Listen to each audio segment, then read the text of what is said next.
On February 22, 1418, near the end of the Council of Constance, Pope Martin V published his bull Inter Cunctas against various errors and heresies of John Wycliffe, John Huss, and Jerome of Prague. There are some extremely important statements in the bull. Some of those concern the concept of manifest heresy. They are therefore relevant to properly understanding the current post-Vatican II crisis and why Francis is not a true pope, but a heretical non-Catholic anti-pope. However, the passages are almost completely unknown. We will cover them in this video. The passages serve to further refute many false teachers in our day, such as those who wrongly claim that someone cannot be considered a manifest heretic and therefore outside the Church until that person is declared a heretic or openly leaves the Church by no longer claiming union with the Catholic community. That position is patently false, and we've refuted it before. It's held by many anti-sedevacantists, and as we will see in this video, it's actually held even by some who falsely pretend to be sedevacantists. Here is the pro-Vatican II sect heretic John Salza articulating that false position. Oh, I'm glad you asked that, Michael, because this is another thing that the sedevacantists have completely missed. Mm-hmm. They believe, and those who reject Francis's pontificate, again, which is a mortal sin against the faith, mm-hmm. They believe that if heresy is manifested in public, whether by words or deeds, they conclude that because the act is public, that the nature of the act then makes the heresy public, and if you're a public heretic, you're no longer a member of the Church. That's not true. Mm-hmm. Occult heresy could include public acts. We mm-hmm. see this, and we write about this in our book. The latest, I think, came from Cardinal Bio, who said, so long as the heresy has not been judged notorious by the Church, it remains occult.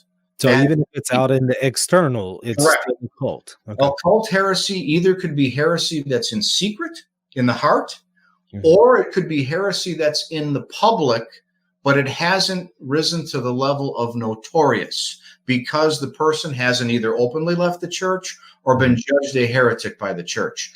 Absent one of those two ways of losing office because you're a manifest heretic, the heresy is necessarily occult. It's necessarily occult. Those utterances, even if they're in public, are deemed to be occult. They're deemed to be occult until the Church judges that they're notorious. Okay, but before that happens, he would only be considered an occult heretic. As we can see, people like him hold that occult or secret heretics are members of the Church, and that even if one denies Catholic dogma publicly and repeatedly, unless that person is declared to be a heretic by a canonical judge or openly leaves the Church, he or she is still considered to be an occult heretic and therefore legally a Catholic and a member of the Church. That's their position. It's totally wrong, and we've refuted it many times in the past by citing magisterial teaching that those who deny just one dogma automatically cease to be members of the Church. The fact that they try to cite Cardinal Bio, a pre-Vatican II theologian, in support of their position makes no difference. The position is false, and we will further refute it in this video. And we will get to the key passages from Martin V's bull, but some introductory comments are needed to understand the issues. Note, this video is not about whether occult heretics are members of the Church. Rather, it's about how one can become a manifest heretic, because basically everyone agrees that manifest or public heretics are not members of the Church, and therefore cannot hold office in the Church. The aforementioned position that people who publicly preach heresy and deny Catholic teaching are still occult or secret heretics and therefore members of the Church until they are declared heretics or openly leave the Church is also refuted by reducing it to its absurd conclusion. For example, according to their position, radical heretics in the Vatican II sect who notoriously depart from Catholic teaching, such as Joe Biden, Nancy Pelosi, James Martin, Walter Casper, etc., must be considered Catholics who profess the true faith, not heretics. That's what their false principles and false premises require them to conclude. Indeed, here is the aforementioned heretic John Salza explicitly stating that he considers Joe Biden, a notorious supporter of abortion and gay, quote, marriage, among other things, to be a member of the Catholic Church, not a manifest heretic. That reveals again that the Vatican II sect has no unity of faith, and is therefore not the Catholic Church. But what did Joe Biden just say last week? He said, I'm a practicing Catholic. And so Joe Biden would be considered a member of the Church and not a manifest heretic, even though perhaps because of his position on abortion, he's committed a mortal sin against the faith. That's of course absurd and wrong, as we've proven many times and will further prove in this video. Who do you love? Who do you love? And will you be loyal to the person you love? And that's what people are finding out, is what all marriages at their root are about. Whether they're marriages of lesbians or gay men or heterosexuals. Is that what you believe now? That's what I believe. The same heretic, bound to his false and anti-Catholic principles, also cannot name any clerics in the Vatican II sect, even the most radical supporters of the quote LGBT agenda, who are manifest heretics according to him. Well, if we're talking about a cleric, unless the cleric has been judged a heretic by the church or has openly left the church and has been judged a notorious heretic by fact, then the answer is no, at least I'm not aware of any clerics. Now that preposterous and heretical position, which asserts that notorious dissenters from Catholic dogma such as Biden, Martin, Francis, Pelosi, etc., are Catholics and members of the Church, is not limited to defenders of Vatican II and the new Mass, such as the heretic we just quoted.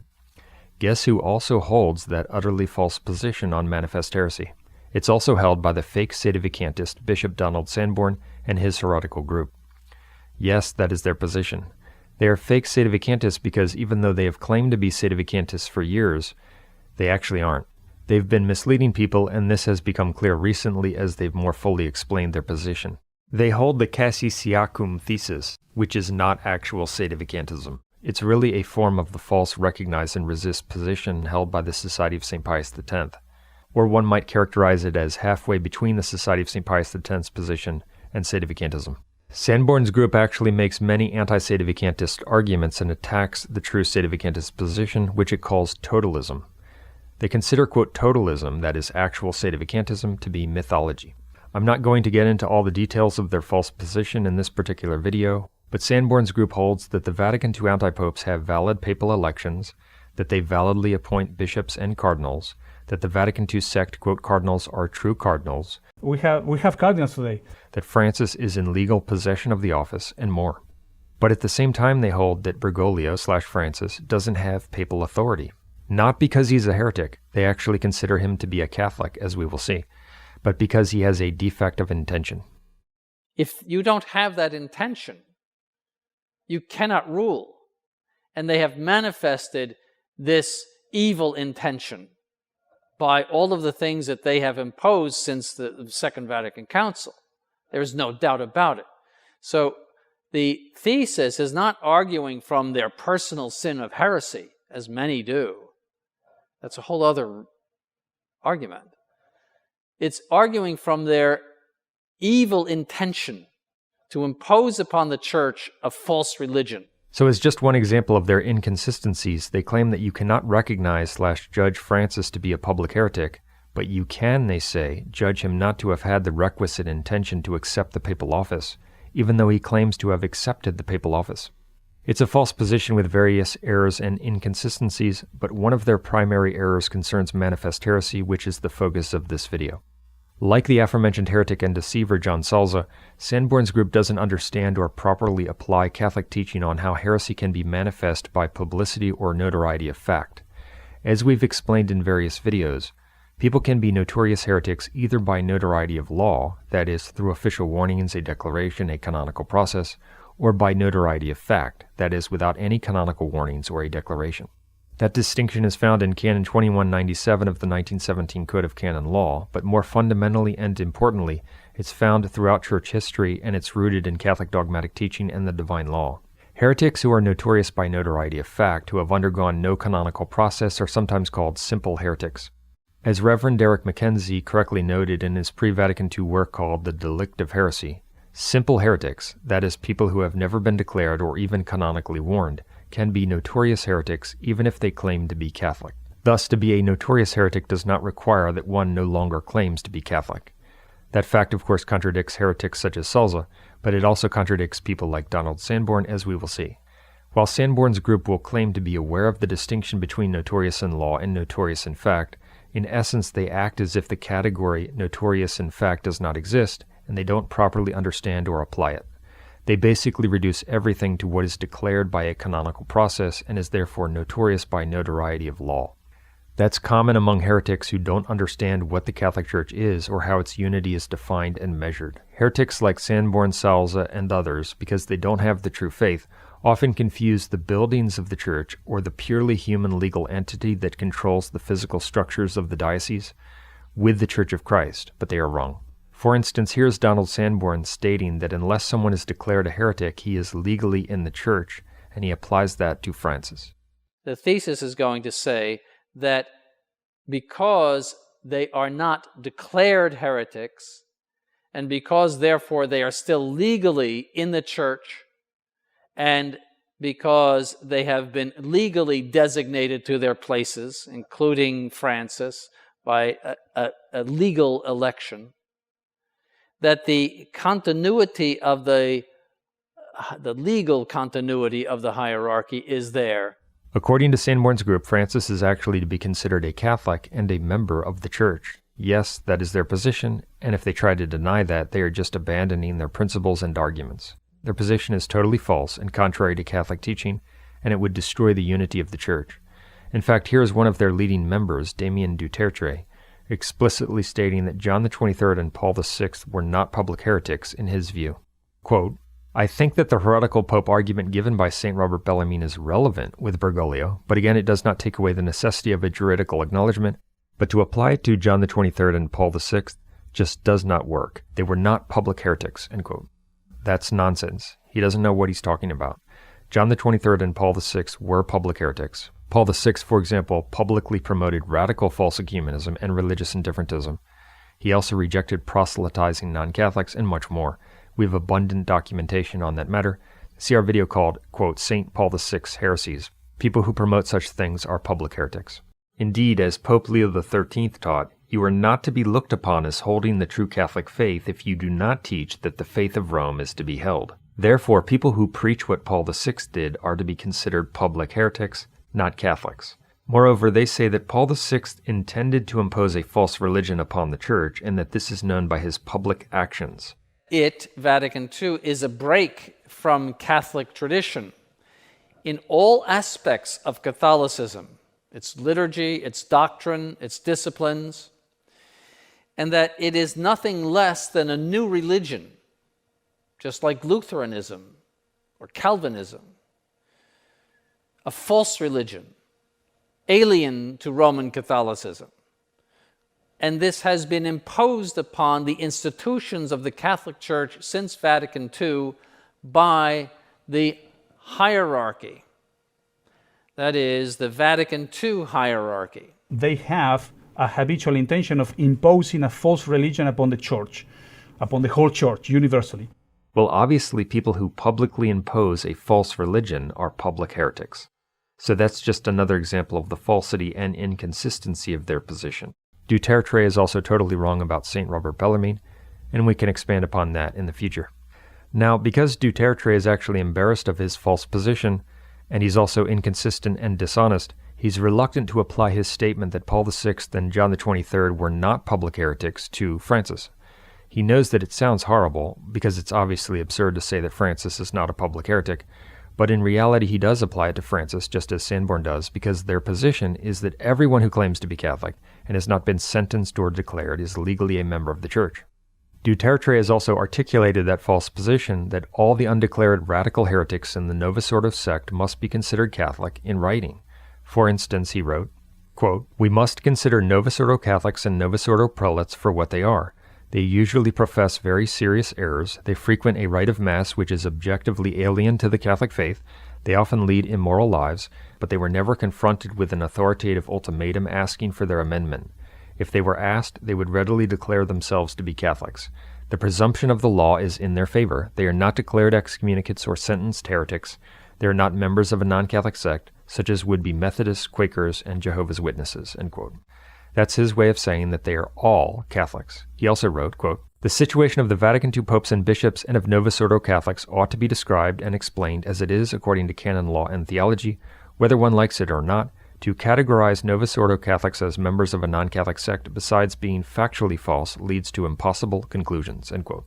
Again, he teaches that they are all Catholics. He applies that to all in the Vatican II sect who claim to be Catholic and have not been declared heretics, including Francis, Biden, Pelosi, James Martin, etc. Now, we need to be clear on this point. It's not our position that everyone who has wrongly considered the Vatican II anti-popes to be true popes has become, automatically by that fact itself, a manifest heretic and part of a non-Catholic sect. That's never been our position.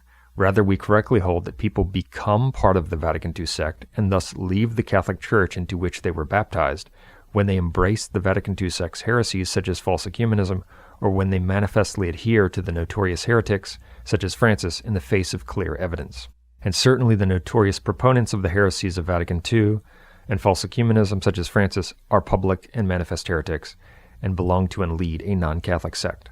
But because Sanborn's group doesn't understand the unity of the Church and they think that it's defined by buildings, failing to realize that it's defined by dogmatic principles, they wrongly argue that if Francis is a public heretic and the Vatican II sect is a counter-church, then everyone who has considered him to be the Pope is part of a non-Catholic sect by that very fact. No, that's wrong.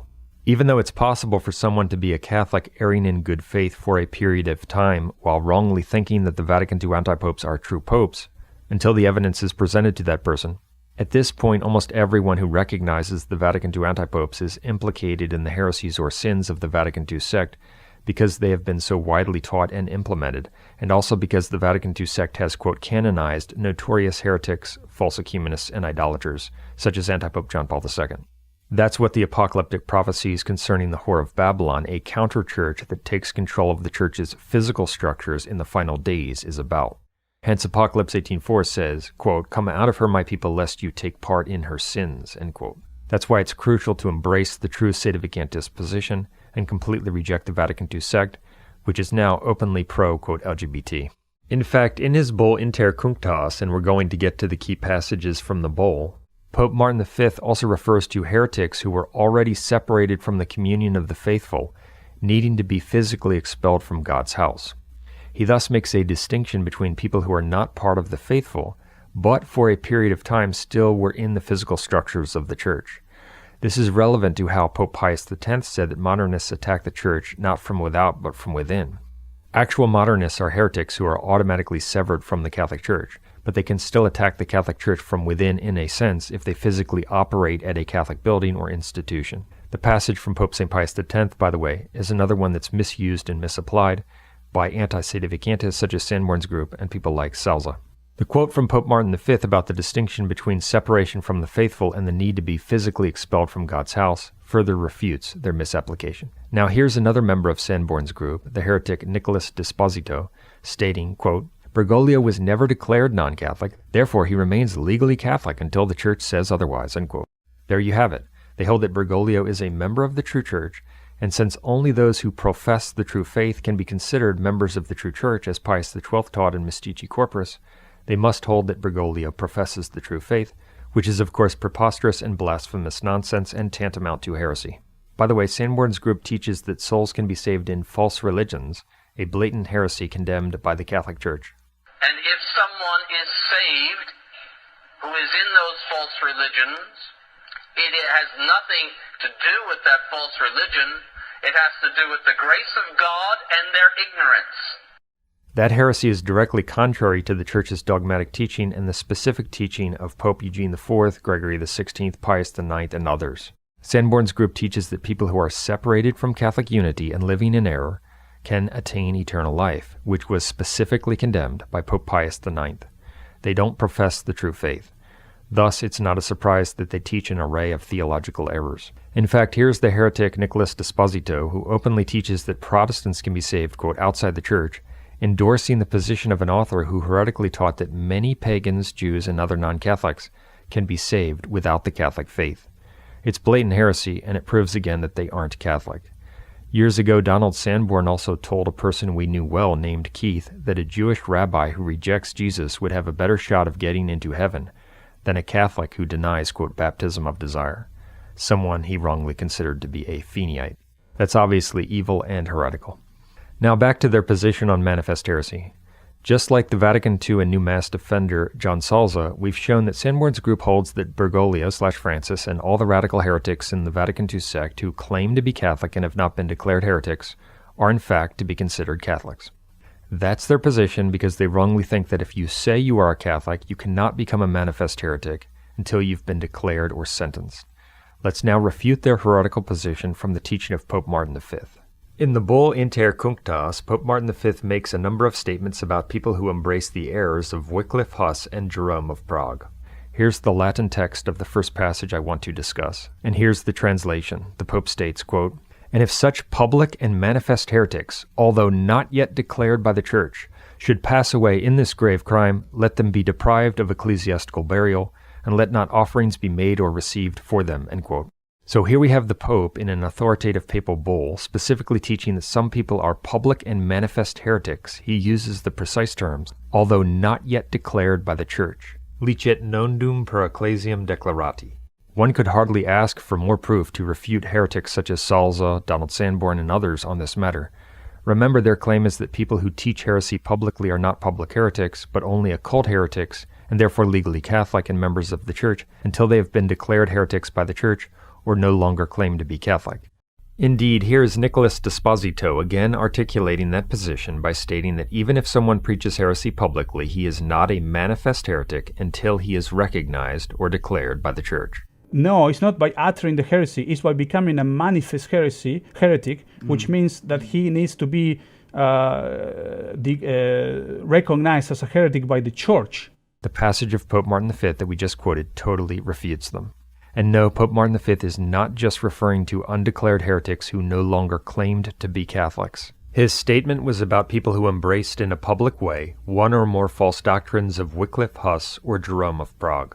And many of those people claimed to be Catholic and were spreading their poison in Catholic dioceses, among the faithful, in Catholic buildings, etc.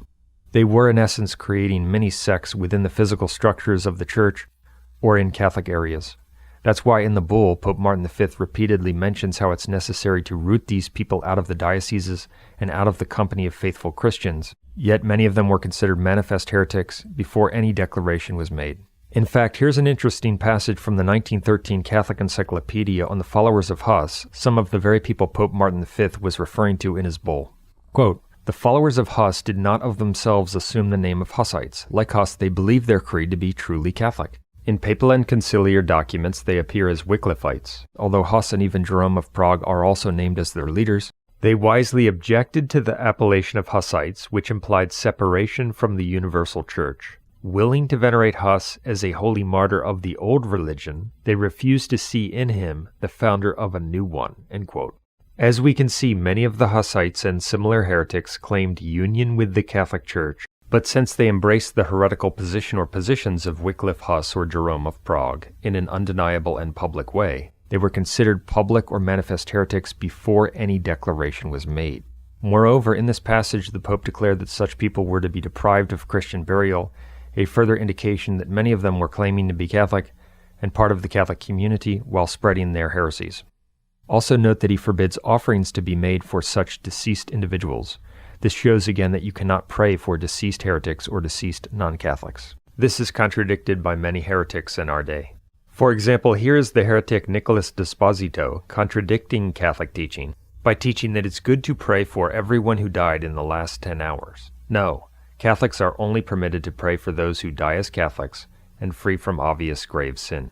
In fact, in another passage of the bull, the following things are listed as making one suspect of heresy. Quote, "Supporting, receiving, or defending the aforementioned condemned men or their perfidious followers and pseudo-disciples while they lived among men, or by believing their errors, by praying for them when dead, or for any of their party after death." End quote. So once again we see that it's contrary to Catholic teaching to pray for deceased heretics or deceased non-Catholics, as we've pointed out repeatedly, yet many so-called Catholics and so-called traditionalists have rejected what we've pointed out on this matter, because they don't want to accept Catholic teaching, and they don't believe that the Catholic faith is necessary. In the bull, Pope Martin V even prescribed the following question for certain people to be asked. Quote, "Likewise, whether after their death he has prayed for the same, heretics, or any one of them, and either publicly or secretly practiced works of piety for them, asserting that they are going to be blessed and saved." End quote. As we can see again, praying for heretics after their death was strictly forbidden.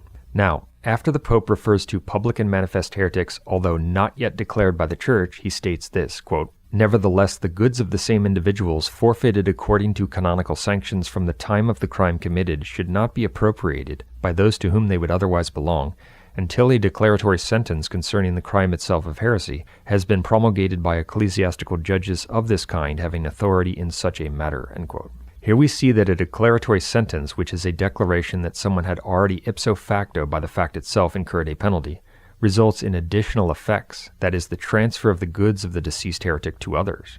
But the person was already treated as a heretic and deprived of Christian burial before any declaratory sentence or canonical process, based on the public fact that he was embracing heresy. And so this is a very important point. Declarations, canonical processes sometimes are enacted and sometimes they result in additional consequences. But that does not change the fact that various people become manifest heretics before any declaration is made, and that has various consequences which Catholics can and must act upon, such as by not acknowledging them as part of the faithful, depriving them of Christian burial, etc. This is also demonstrated in the paragraph just before the Pope's reference to public heretics who are not yet declared by the Church. The Pope states, quote, "And nonetheless exhorting them with apostolic authority, you should advise and require all who possess the Christian and Catholic faith, emperors, kings, dukes, princes, marquises, counts, barons, soldiers, magistrates, rectors, consuls, proconsuls, aldermen, communities, and universities, of the various kingdoms, provinces, cities, towns, castles, villages, lands, and other places of this kind, not forgetting everyone else who exercises temporal jurisdiction according to the form and demands of the law, to expel from kingdoms, provinces, cities, towns, castles, villages, lands, and all the other aforementioned places and dominions, each and every heretic of this kind, in keeping with the tenor of the Lateran Council which begins, sicut ait, whom publicly or manifestly through evidence of the fact, like those implicated in the crime of usury, they know to be heretical, and to treat them as diseased sheep infecting the flock of the Lord, until and for as long as, either from us or from you, or from other ecclesiastical judges or inquisitors holding to the faith and communion of the Roman Church, they receive another instruction. Neither should they permit these heretics to preach in their districts, to hold domiciles, to keep a warm home, to enter into contracts, to practice any kind of business or trade, or to possess the comforts of humanity in the midst of Christ's faithful." End quote. In this important paragraph, Pope Martin V refers to people who are public and manifest heretics by evidence of the fact, another acknowledgement of that whole category of individuals who are known to be public and manifest heretics without any declaration. And he makes it explicit in the next paragraph that these people are undeclared. And obviously these undeclared public and manifest heretics include people who never received any canonical warning. That should be obvious, but to preemptively refute any potential objection on this matter, we will note that it's clear from 3 points. 1. The Pope doesn't mention anything about how these undeclared public and manifest heretics had been canonically warned. 2. If only canonically warned people were to be considered public heretics, then the final warning would not differ in reality from a declaration. It would in fact function as a de facto declaration, and thus the Pope's statement that these people were undeclared would be rendered false or meaningless. And 3. The Pope makes it clear that canonical judges or inquisitors were not yet involved in these cases. He instructs even those who exercise temporal jurisdiction to recognize such heretics based on their public actions and to treat them as public heretics until they receive different instructions from canonical judges. So, as we can see, the canonical judges are not yet involved, yet these various lay people are to recognize these public heretics and act upon the fact that they are public heretics. Hence, to assert that these undeclared public heretics only referred to people who had been canonically warned is ridiculous. It was thus incumbent upon laypeople who did not possess ordinary ecclesiastical jurisdiction to apply Catholic principles in order to recognize manifest heretics, cast them out of Catholic places and areas, and even sometimes put them into prison. But according to the anti-sedevacantists in our day, those dukes, princes, counts, etc., should have let the heretics spread their poison and kill souls. They should have treated them as Catholics, even though they were clearly and undeniably promoting heresy, until there was a declaration by a canonical judge. But no, that's not the Catholic way. Manifest heretics such as Bergoglio and his fake hierarchy, who are clearly known to be heretics by their public and undeniable departure from Catholic teaching, are to be treated as manifest heretics and not recognized as members of the Church. Pretending that they have authority or that they are in the Church leads souls into heresy and into hell. As St. Robert Bellarmine said, quote, "It would be the most miserable condition of the Church if she were compelled to recognize a wolf manifestly prowling for a shepherd." Thus, heretical wolves are rejected as having no authority, without any declaration, when it's clear that they're publicly preaching heresy. So in this video, we further refuted heretics such as Salza, Sanborn, and others. We've proven that people can be manifest and public heretics without any declaration. We've proven that those undeclared public and manifest heretics were considered to be formal heretics by their actions.